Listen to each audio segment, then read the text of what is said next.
मित्रों, आज का दिन पूरे देशवासियों के लिए एक नए उत्साह और उमंग का दिन है। अभी कुछ देर पहले आदरणीय प्रधानमंत्री जी का एक महत्वपूर्ण संबोधन सुनने का अवसर पूरे देशवासियों को प्राप्त हुआ है और खास तौर पर पूरी दुनिया पिछले 10 महीनों से जिस वैश्विक महामारी से त्रस्त थी, भारत के अंदर कोरोना के खिलाफ देश की इस लड़ाई को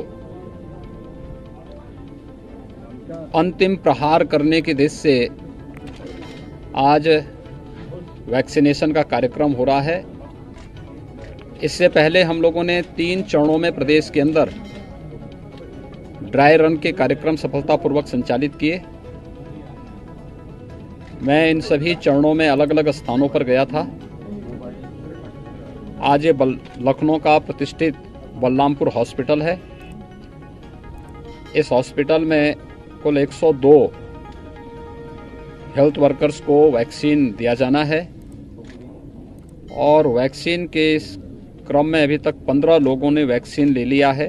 और उसमें वे लोग भी हैं जिन्हें आधा घंटा से अधिक हो चुका है और वो यह पूरी तरह कंफर्ट महसूस कर रहे हैं। कहीं कोई समस्या, कोई भी किसी प्रकार की कोई दिक्कत नहीं। भारत पहला देश है जिसने दुनिया के अंदर एक साथ 2 वैक्सीन लॉन्च की है। प्रधानमंत्री मोदी जी के नेतृत्व में भारत की इस उपलब्धि के लिए मैं प्रधानमंत्री जी का अभिनंदन करता हूं और देश के वैज्ञानिकों को बधाई भी देता हूं। लेकिन इसके साथ ही हमें इस बारे में भी देखना पड़ेगा कि जब देश कोरोना के खिलाफ इस जंग को अंतिम विजय की ओर लेके जा रहा है, कुछ निहित स्वार्थी तत्व जो अफवाह फैलाने का कार्य कर रहे हैं, उन सब से सतर्क रहने की आवश्यकता है। और मैं खास तौर पर मीडिया से जुड़े हुए आप सभी मित्रों से इस बारे में अपील करूंगा कि इस पूरी मुहिम में आपने देखा होगा जो सकारात्मक भूमिका मीडिया की रही, हमारे हेल्थ वर्कर्स की रही, कोरोना वॉरियर्स की रही और समाज के विभिन्न स्वयंसेवी संगठनों, सामाजिक संगठनों ने जिस प्रकार की एक सकारात्मक भूमिका के साथ प्रधानमंत्री मोदी जी के नेतृत्व में इस लड़ाई को लड़ा था, उसी सकारात्मक भूमिका के साथ वैक्सीनेशन के लिए भी भगदड़ या छीना झपटी या किसी प्रकार की अफवाह से बचे बगैर हमें वैक्सीनेशन के कार्यक्रम में एक सकारात्मक भूमिका निभाने और साथ साथ अपनी बारी का इंतजार भी करने की आवश्यकता है।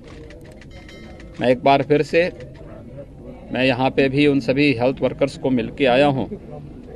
जिसमें हमारे डीजी हेल्थ भी हैं और डीजी फैमिली वेलफेयर भी हैं, उन्होंने भी लगाया है। कई हमारे यहाँ के जो डॉक्टर्स हैं उन्होंने लगाया है, स्टाफ नर्स हैं उन्होंने वैक्सीन अभी लिया है और आधे घंटे से बैठ करके वे लोग इस चीज़ को देख रहे हैं और बहुत सफलतम वैक्सीन है, सस्ती वैक्सीन है, दुनिया की सबसे सस्ती वैक्सीन, लेकिन सबसे सफल वैक्सीन भारत बनाया है। मेड इन इंडिया की इस प्रधानमंत्री मोदी जी के इस संकल्प को आगे बढ़ाने का भी एक बहुत महत्वपूर्ण अभियान है और कोरोना के खिलाफ देश की लड़ाई को विजय की ओर अग्रसर करने का भी एक महत्वपूर्ण अभियान है। मैं इस अवसर पर उन सभी को जिन्होंने कोरोना के खिलाफ देश की इस लड़ाई को आगे बढ़ाने में अपना योगदान दिया है, आज जब वैक्सीनेशन का एक कार्यक्रम प्रारंभ हो रहा है पूरे देश के अंदर एक साथ, उत्तर प्रदेश के अंदर भी हम लोगों ने पूरी तैयारी की है और प्रथम चरण में हेल्थ वर्कर्स को इसके साथ जोड़ा गया है। ये ज़रूरी है कि वैक्सीन लगाने के बाद 28 दिन के बाद दूसरा डोज भी इसका लेना है। इसके बाद कम से कम 12 से 15 दिन का इंतज़ार करके, क्योंकि इसको एक्टिवेट होने में 12 से 15 दिन का समय लगेगा। सावधानी तब भी बरतनी पड़ेगी, 2 गज की दूरी और मास्क जरूरी, ये महत्वपूर्ण होगा और उसका पालन करते हुए निश्चित ही ये वैक्सीन कोरोना चेन के संक्रमण को तोड़ने में और कोरोना से देश की इस लड़ाई को विजयी की ओर अग्रसर करने में बहुत बड़ी भूमिका का निर्वहन करेगा। मैं अपने सभी हेल्थ वर्कर्स को सेकेंड फेज में यह वैक्सीन कोरोना वॉरियर्स को दी जाएगी, जिसमें सभी पुलिसकर्मी, सुरक्षा के जुड़े हुए जवान, राजस्व से जुड़े हुए, home delivery, door step delivery से जुड़े हुए जितने भी हमारे लोग थे, उन सभी को, सफाई कर्मियों को इसके साथ जोड़ा जाएगा। और इसके बाद तीसरे चरण में 50 साल से ऊपर के नागरिकों को और 50 साल से नीचे के उम्र के उन लोगों को जो विभिन्न प्रकार की बीमारियों से पहले से ग्रसित हैं, उन्हें इसके लिए लेने की प्रक्रिया प्रारंभ हुई है। मेरा विश्वास है कि हर व्यक्ति अपनी बारी का इंतजार करके दुनिया के सबसे बड़े टीकाकरण के अभियान के साथ एक सकारात्मक भूमिका के साथ जुड़ेगा। टीकाकरण अभियान की पूरी सफलता के लिए जिस प्रकार की रणनीति अपनाई गई है, अब उसमें कोई संदेह नहीं होना चाहिए। हर व्यक्ति की सकारात्मक भूमिका